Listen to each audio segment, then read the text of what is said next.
Bismillahirrahmanirrahim. Assalamualaikum warahmatullahi wabarakatuh. Allahu Akbar. Allahu Akbar. Allahu Akbar. Allahu Akbar. Allahu Akbar. Allahu Akbar. Allahu Akbar. Allahu Akbar. Allahu Akbar. La ilaha illallah wallahu akbar. Allahu akbar walillahil hamd. Allahu akbar kabira walhamdulillahi katsira wa subhanallahi bukratan wa asila. La ilaha illallah wahdah sadaqa wa'dah wa nasara 'abdah wa 'azza jundahu wa hazamal ahzaba wahdah.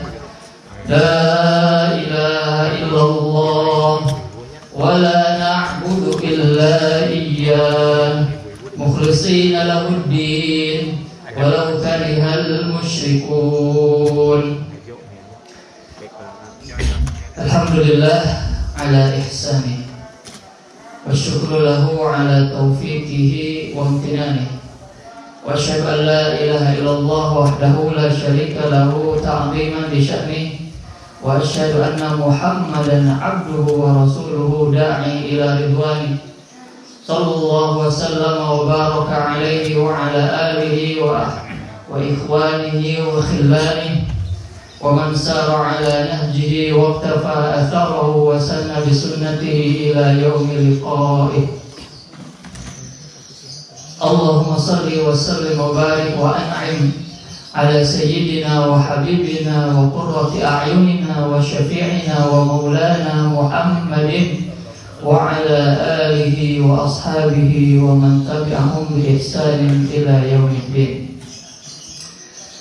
Qala Allah Ta'ala fi kitabihil karim ba'da an a'udzu billahi minasy syaithanir rajim ya ayyuhalladzina amanu ittaqullaha haqqa tuqatih wa la tamutunna illa wa antum muslimun. Fa'usikum wa nafsi bi taqwallah azza wa jalla faqad fazal muttaqun wa qad aflaha man ittaqa. Amma ba'd. Alhamdulillah, puji dan syukur kita panjatkan kehadirat Allah Subhanahu wa taala atas segala nikmat dan karunia-Nya, terkhusus pada pagi hari ini kita berkumpul di sini untuk melaksanakan amal saleh yang mudah-mudahan langkah kaki kita menuju tempat ini, salat kita, takbir kita, tahmid kita, tahlil kita, dan juga berbagai amal-amal ketaatan diterima Allah Subhanahu wa taala. Amin ya rabbal alamin. Tak lupa salawat serta salam senantiasa terlimpah, senantiasa tercurahkan kepada junjungan kita, yaitu Habibana wa Maulana Muhammad sallallahu wasallam wa barak alaihi wa ala alihi wa ashabihi.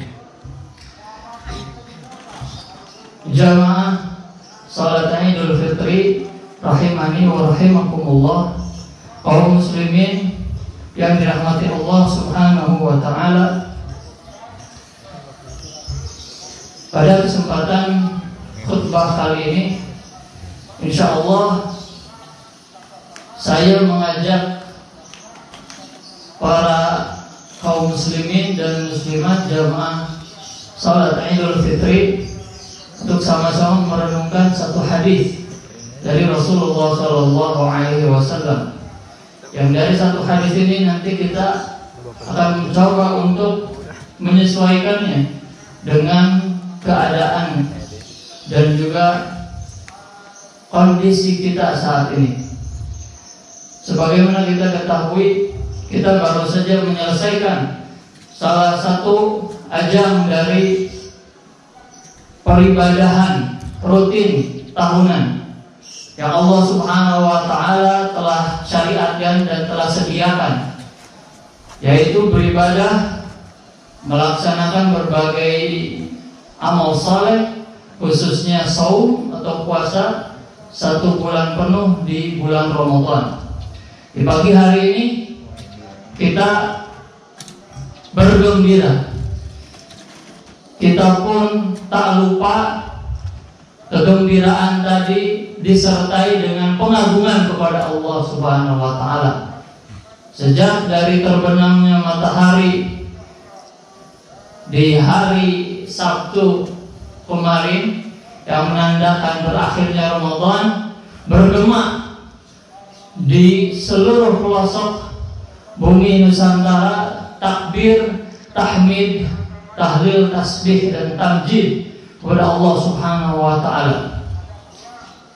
Dan inilah yang memang harus kita terus camkan dalam diri kita, bahwasanya Allah Subhanahu wa taala adalah zat yang memang berhak untuk diagungkan, untuk terus dipuji dan juga untuk terus disucikan. Maka dari situ mari kita sama-sama untuk terus membasahi lisan-lisan kita berzikir kepada Allah Subhanahu wa taala. Tidak hanya di kesempatan Idul Fitri ini. Hadirin sedang Jumat, hadirin sedang Idul Fitri rahimani wa rahimakumullah. Hadis yang tadi saya telah singgung adalah hadis dari Abi Yahya Suhaib bin Sinan radhiyallahu anhu. Beliau pernah berkata, qala Rasulullah sallallahu alaihi wasallam, bahwasanya suatu hari Rasulullah sallallahu alaihi wasallam pernah bersabda yang isinya, ajaban li amril mukmin, sungguh luar biasa, sungguh hebat dan istimewa keadaan seorang muslim yang sebenarnya diharapkan ada di setiap jiwa-jiwa kita. Ajaban li amril mukmin, orang beriman itu luar biasa. Inna amrahu kullahu khair, sungguhnya setiap keadaan dan kondisi yang dialami oleh seorang mukmin itu adalah baik baginya. Walaysa dzalika li ahadin illa lil mu'min, dan keistimewaan itu tidak bisa didapatkan kecuali oleh orang yang benar-benar beriman. Kemudian Rasulullah SAW melanjutkan, in asabathu sarra syakar. Ketika seorang mukmin itu mendapatkan hal yang baik dari Allah Subhanahu wa taala berupa kenikmatan, anugerah, dan juga yang membuat dirinya senang, maka dia bersegera untuk bersyukur kepada Allah Subhanahu wa taala. Wa in asabathu darra sabar. Ketika dia ditimpa hal yang tidak menyenangkan, hal yang buruk menurut pandangannya, hal yang tidak mengenakan, sebuah ujian dan musibah-musibah contohnya, maka dia tidak lupa untuk terus bersabar. Maka ketika dua kondisi tersebut yang memang itu terus terjadi dalam kehidupan kita, berputar bersama roda kehidupan kita, maka disimpulkan setiap keadaan seorang mukmin adalah baik.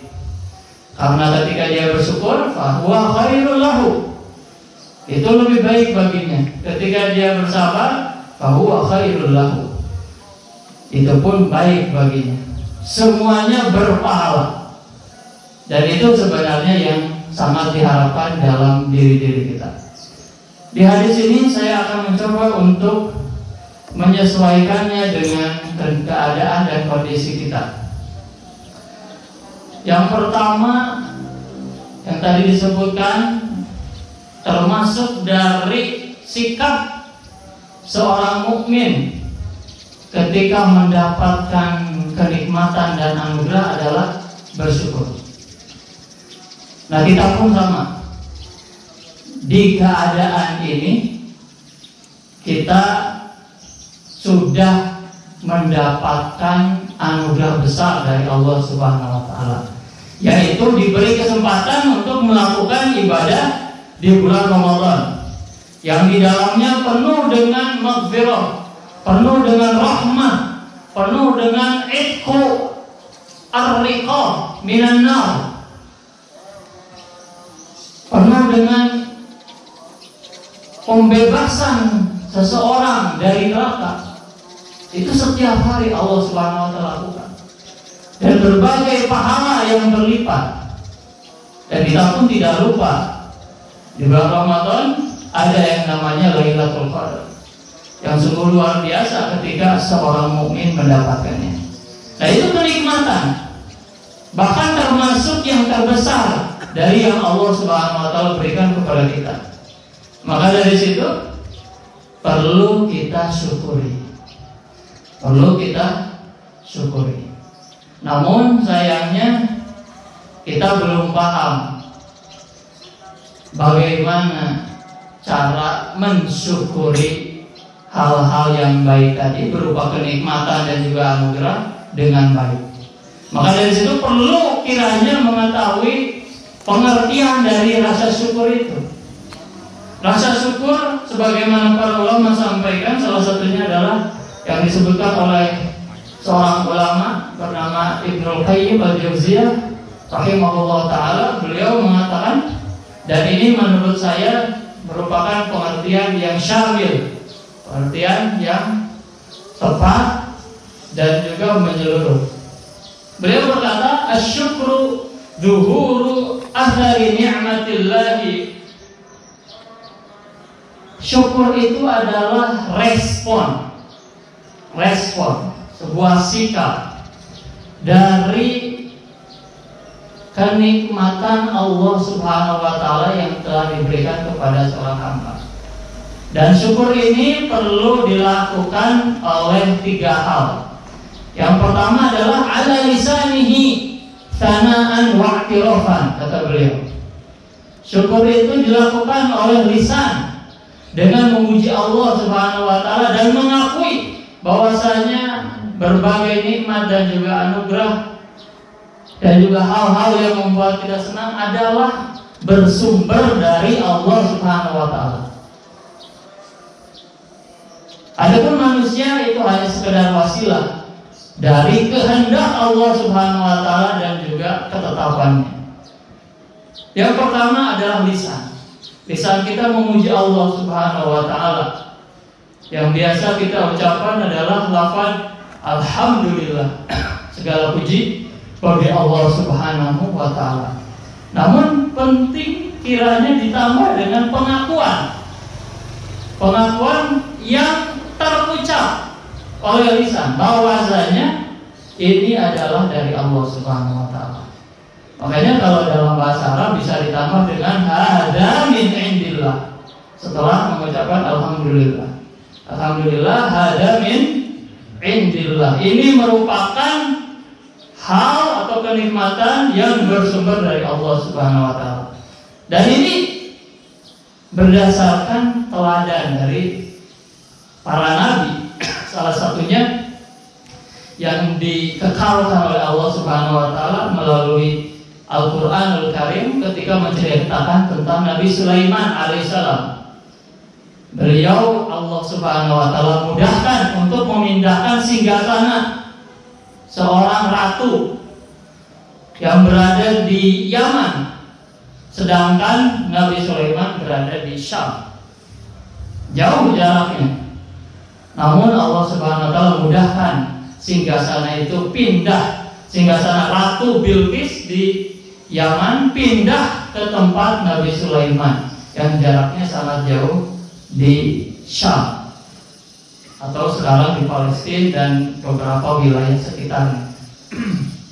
Setelah Nabi Sulaiman alaihissalam melihat singgasana itu sudah berada di depan matanya, maka apa yang beliau katakan? Beliau katakan hada min indillah liyabluwani aashkuru an akfur. Coba kita dengarkan Nabi Sulaiman dengan pengakuannya. Beliau berkata, ini adalah dari Allah, bukan atas kemampuan saya. Hada min indillah. Kemudian ada potongan perkataan beliau setelahnya, liyabluwani, untuk menguji saya, aashkuru am akfur. Ya, untuk menguji saya, apakah saya bersyukur atau saya kufur. Nah, ini jelas sekali ya, bahwasanya kita perlu meningkatkan kualitas syukur kita. Kemudian yang kedua, dengan hati. Kata Ibnu Qayyim rahimahullah, wa ala qalbihi syuhudan wa mahabbatan. Hatinya pun harus merespon nikmat yang telah dia dapat, dia miliki. Yaitu dengan apa? Dengan bersaksi, dengan meyakini, sama. Dia meyakini bahwa ini adalah dari Allah Subhanahu wa ta'ala. Namun itu pekerjaan hati. Kemudian apa? Wa mahabbatan, dan juga membersamai persaksian itu dengan apa? Dengan kecintaan kepada Allah. Betapa banyak kenikmatan yang Allah berikan kepada kita, melebihi hal-hal yang Allah jadikan ujian kepada kita. Betapa lama kita sehat walafiat, dan juga sebentar sekali kita diuji oleh Allah Subhanahu wa ta'ala melalui penyakit. Nah, itu perlu disyukuri dan perlu kita pahami dengan baik. Kemudian yang terakhir adalah mengimplementasikan rasa syukur dengan anggota badan. Kata beliau melanjutkan, wa ala jawarihi inqiyadan wa ta'atan. Syukur itu adalah ketika diberi nikmat, nikmatnya digunakan untuk apa? Untuk ketaatan kepada Allah Subhanahu wa ta'ala, disertai dengan ketundukan atas aturan-aturan yang telah Allah tetapkan. Ketika kita diberi uang misalkan, tidak boleh kita mengira bisa membelanjakannya untuk berbagai hal, tapi kita harus gunakan itu dalam rangka ketaatan dan mengikuti aturan-aturan dalam pembelanjaan uang tersebut. Nah, itu termasuk dari bentuk syukur melalui anggota badan dan bentuk-bentuk yang lain. Kembali kepada implementasi rasa syukur kita terhadap nikmat telah diberikannya kesempatan kita mendapatkan atau merasakan ibadah di bulan Ramadan. Salah satu bentuk syukur kita ketika telah diberi kesempatan, sudah berakhir memang, tapi kenikmatan itu harus kita syukuri. Sudah berakhir, namun tetap harus kita syukuri. Nah, salah satu bentuk rasa syukur setelah Allah memberi kita kesempatan beribadah di bulan Ramadan adalah memastikan diri kita apakah kita sudah mencapai target yang diharapkan dengan adanya syariat dan adanya bulan Ramadan. Kita sudah mencapai target atau belum? Memang targetnya apa? Targetnya itu adalah ketakwaan kepada Allah Subhanahu wa ta'ala. Hal ini sebagaimana yang diisyaratkan dalam ayat puasa dan ayat Ramadan di surah Al-Baqarah. Ayat yang sering diulang-ulang, yang pastinya semua kita menghafalnya, yaitu firman Allah Subhanahu wa ta'ala, ya ayyuhalladzina amanu kutiba alaikumusiyam kama kutiba alal ladzina min qablikum la'allakum tattaqun. Nah, bentuk rasa syukur kita ya terhadap nikmat Ramadan adalah apakah kita sudah mencapai target itu atau belum? Karena apa? Karena Allah mensyariatkan Ramadan agar kita mencapai target tersebut. Harapannya seperti itu. Maka bagi orang yang belum mencapai tercapai berarti dia belum sempurna rasa syukurnya terhadap nikmat Ramadan. Coba kita perjelas lagi, apakah kita sudah mencapai ketakwaan atau target dari Ramadan itu atau belum? Yaitu dengan cara mengetahui ciri-ciri orang yang bertakwa, agar mudah gitu ya kita menakar dan menilai apakah kita sudah mencapai derajat ketakwaan atau tidak. Kalau ciri-ciri itu memang ada dalam diri kita, maka kita pun bersyukur kembali atas kenikmatan yang ternyata Allah tambah dengan mencapainya target. Baik, kita bisa lihat ciri-ciri orang yang bertakwa itu salah satunya di surah Ali Imran 133 136. Saya singkat saja di sini. Ciri-ciri orang yang bertakwa yang Allah janjikan surga baginya adalah yang pertama, alladzina yunfikuna fis sarra'i wad dharra, yang senantiasa berinfak dalam keadaan lapang, dalam keadaan kelebihan harta atau dalam keadaan sempit. Itu ciri orang bertakwa. Apakah ada dalam diri kita atau tidak? Nah, itu dijawab silakan masing-masing. Kalau belum, berarti belum tercapai target ketakwaan. Maka kita harus maksimalkan kembali bersyukur kepada Allah Subhanahu wa taala dengan mencapai target walaupun bukan di bulan Ramadan. Karena ketakwaan itu bukan hanya digapai di bulan Ramadan saja kemudian ditinggalkan setelah berakhirnya Ramadan, bukan. Ketakwaan itu harus membersamai kita sampai akhir hayat hingga kita menjadi golongan orang-orang yang bertakwa. Yang kedua adalah wal kadhiminal ghaidh, orang yang menahan amarahnya, mampu menahan amarahnya. Ini pun sama. Silakan takar saja dan timbang saja apakah kita termasuk di dalamnya atau belum. Kalau masih emosional, tidak terkendali, maka segera kita latih kembali diri kita untuk menjadi orang yang senantiasa menahan marah.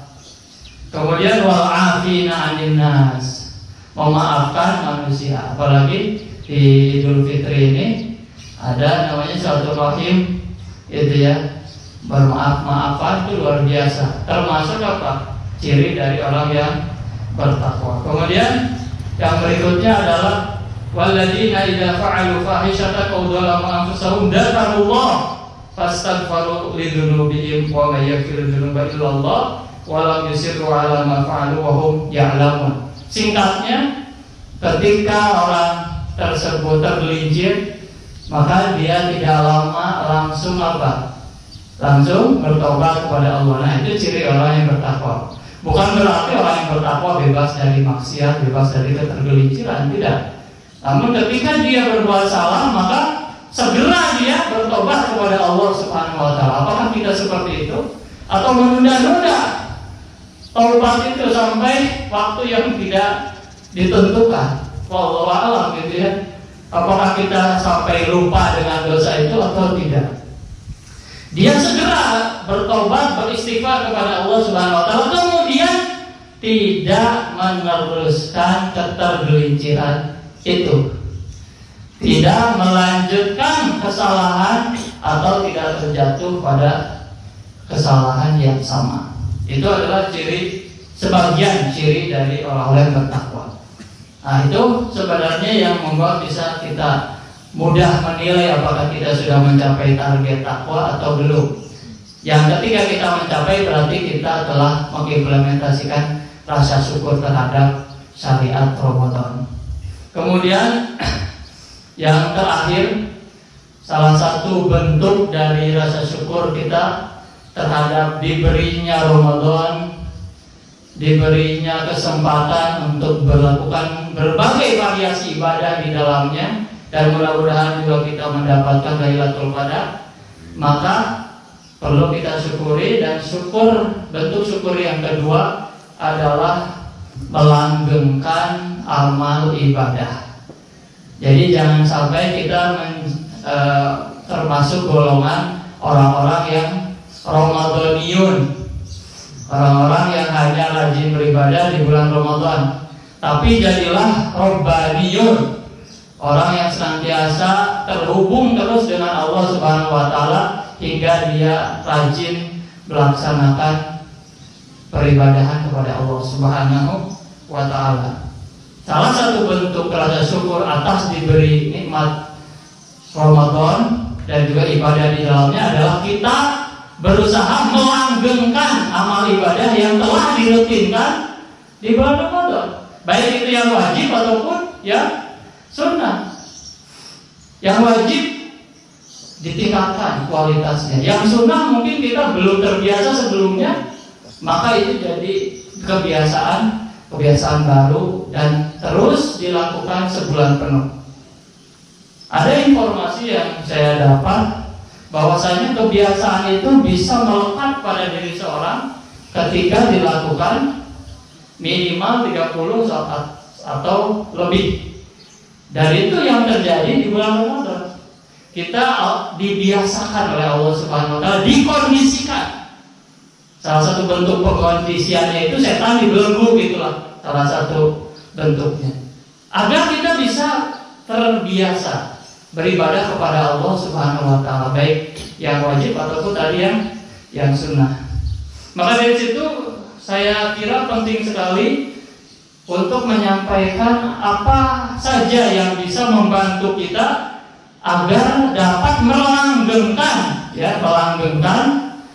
amal ibadah yang sudah kita rutinkan di bulan Ramadan. Apa saja faktor yang bisa membantu? Pertama adalah mujahadatun nafs, itu yang paling utama. Mujahadatun nafs artinya adalah berusaha melawan jiwa kita yang biasanya senang untuk rehat dan tidak mau banyak melakukan ritual ibadah. Harus dilawan. Kalau kita melakukan perlawanan, maka Allah akan bantu. Sebagaimana firman Allah Subhanahu wa taala di surah Al-Ankabut, "Walladzina jahadu fina lanahdiyannahum subulana." Barang siapa yang berjihad, bersungguh-sungguh melawan, gitu ya, hal yang memang harus dilawan, ya, berusaha keras untuk melakukan peribadahan, maka apa? Allah akan memudahkannya, memberi hidayah, petunjuk, ya, dengan berbagai caranya. Nah, itu yang pertama. Yang pertama adalah kita berusaha, pasti, gitu ya. Tidak hanya dengan diam saja, harus ada usaha. Untuk apa? Untuk melanggengkan amal ibadah yang sudah dirutinkan di bulan Ramadan. Kemudian yang kedua adalah senantiasa atau sering mengingat kematian. Dengan mengingat mati, kita akan terbayang-bayang bagaimana keadaan kita nanti di alam barzakh dan juga alam akhirat. Apakah bekal kita sudah cukup atau belum? Dan kita tidak tahu kapan kita menjumpai Allah Subhanahu wa taala. Yang ketiga adalah teman yang baik. Teman yang baik. Maka lingkungan itu sangat penting, dan salah satu komponennya adalah manusia, persahabatan yang terjalin. Maka kita harus pilih-pilih teman. Gitu ya, agar apa? Agar saling bisa mengingatkan dan juga bisa saling mengajak kepada kebaikan. Yang terakhir adalah buah dan manfaat ketika amal ibadah itu langgeng dan dirutinkan. Tidak hanya di bulan Ramadan, tapi setiap hari, setiap bulan sampai akhir hayat kita. Apa manfaat dan buah dari hal tersebut? Yang pertama adalah hubbullah ta'ala, mendapatkan kecintaan Allah Subhanahu wa taala. Hal ini sebagaimana dalam hadis riwayat Al-Bukhari, "Wala yazalu 'abdi yataqarrabu ilayya bin nawafil hatta uhibbah." Seorang hamba terus-terusan. Nah, terus-terusan ini berarti hal yang dirutinkan. Terus-terusan melakukan amal ibadah untuk mendekatkan diri kepada Allah, kepadanya, hingga apa? Hingga Allah mencintainya. Berarti ketika kita melanggengkan amal ibadah, kita akan mendapatkan kecintaan Allah Subhanahu wa taala. Yang kedua adalah Allah akan menolong kita di masa-masa sulit. Hal ini sebagaimana yang diisyaratkan dalam kisah Nabi Yunus alaihissalam ketika beliau diuji dengan dimakan oleh ikan ikan besar, ikan paus. Ada yang mengatakan seperti itu. Di situ dikatakan dalam Al-Quran, "Falaula annahu kana minal musabbihin." Kalau saja Nabi Yunus itu bukan orang yang terus-terusan, yang konsisten bertasbih, ayat langgengkan amal ibadah, maka apa? Lalabita fi batnihi ila yaumi yub'atsun. Pasti Allah akan biarkan beliau itu berada di perut ikan tersebut sampai hari kiamat. Coba, kalau saja beliau tidak menjadi orang yang konsisten dalam amal ibadah dan tasbih. Nah, itu jelas sekali kita akan mendapatkan pertolongan Allah. Ditambah dengan hadis ta'arraf 'alallahi fir raqa ya'rifka fis syiddah. Maka kita harus terus connect dengan Allah ketika masa-masa senang, maka Allah akan bantu ketika masa-masa sulit. Kemudian manfaat yang terakhir adalah mendapatkan pahala ketika kita udzur terhalang oleh rutinitas tersebut. Kita tetap mendapatkan pahala. Hal ini sebagaimana yang disabdakan oleh Rasul SAW, "Idza maridal 'abdu aw safara kutiba lahu ma kana ya'malu muqiman shahiha." Ketika seorang hamba sakit atau melakukan perjalanan jauh, maka akan tetap dituliskan amal-amal ibadah yang biasa dia rutinkan ketika mukim dan juga ketika dia sehat. Para ulama menegaskan bahwa maksud dari ayat ini adalah amal-amal yang biasa dirutinkan, bukan amal yang sekali, sebulan sekali atau seminggu sekali, tidak. Itu tidak akan tercatat sebagai amal ibadah walaupun kita terhalang udzur, tidak. Tapi ketika seorang merutinkan, maka akan terus tercatat amal itu walaupun kita tidak mengamalkannya. Barakallahu li wa lakum fil Qur'anil azim wa nafa'ani wa iyyakum bima fihi minal ayati wa dzikril hakim.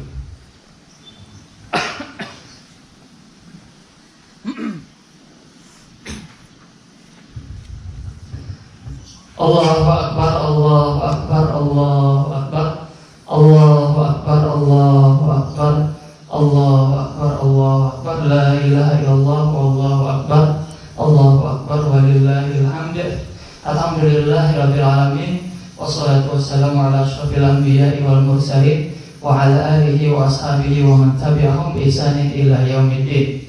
Allahumma shalli wa sallim wa barik wa an'im ala sayyidina wa habibina wa maulana Muhammadin wa ala alihi wa ashabihi ajma'in. Innallaha wa malaikatahu yusholluna 'alan nabi ya ayyuhalladzina amanu shallu 'alaihi wa sallimu taslima. Allahumma shalli ala Muhammad wa ala alihi wa ashabihi ajma'in. Allahumma ighfir lil muslimina wal muslimat wal mu'minina wal mu'minat al ahya'i minhum wal amwat innaka sami'un qaribun mujibud da'awat ya qadiyal hajat. Rabbana faghfir lana dzunubana wa israfana fi amrina wa tsabbit aqdamana wansurna 'alal qaumil kafirin. Allahumma aslih lana dinana alladhi huwa 'ismatu amrina wa aslih lana dunyana allati fiha ma'ashuna wa aslih lana akhiratana allati ilaiha ma'aduna waj'al al-hayata ziyadatan lana fi kulli khair waj'al al-mauta rahatan lana min kulli syarr. Allahumma inna nas'aluka 'ilman nafi'an wa rizqan thayyiban wa 'amalan mutaqabbalan. Allahumma inna nas'aluka 'ilman nafi'an wa rizqan wasi'an wa shifaa'an min kulli da'. Allahumma inna nas'aluka huda wat tuqa wal 'afafa wal ghina. Rabbana atina fid dunya hasanah wa fil akhirati hasanah wa qina adzabannar. Subhana rabbika rabbil 'izzati 'amma yasifun wa salamun 'alal mursalin walhamdulillahi rabbil alamin. Terakhir saya selaku khatib mengucapkan selamat Idul Fitri 1441 Hijriah 1 Syawal. Mudah-mudahan amal ibadah kita di bulan Ramadan terima Allah Subhanahu wa taala dan kita bisa melanggengkan amal ibadah yang kita rutinkan di seluruh bulan hingga bertemu kembali dengan Ramadan. Amin ya rabbal alamin. Minal aidin wal faizin wa ma faizin. Assalamualaikum warahmatullahi wabarakatuh.